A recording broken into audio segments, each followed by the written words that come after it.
ഞാനും പല സംഘടനകളും മനുഷ്യസ്നേഹികളുമൊക്കെ ചേർന്ന് നടത്തിയ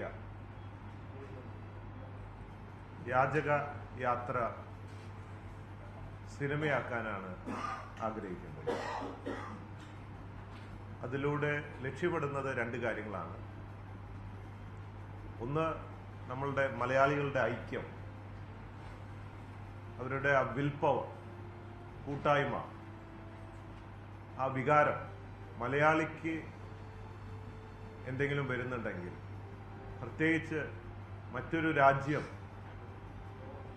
നമ്മുടെ മലയാളിയെ അവിടെ തല അറക്കുന്നു എന്നുള്ള ആ ഒരു വികാരം ഉൾക്കൊണ്ട് അവിടെ ജാതി, മതം, കക്ഷി, രാഷ്ട്രീയം ഒന്നും നോക്കാതെ ഒറ്റക്കെട്ടായി നിന്ന് നമ്മുടെ ആ സഹോദരനെ രക്ഷിക്കാൻ ഒരുമിച്ച് നിന്ന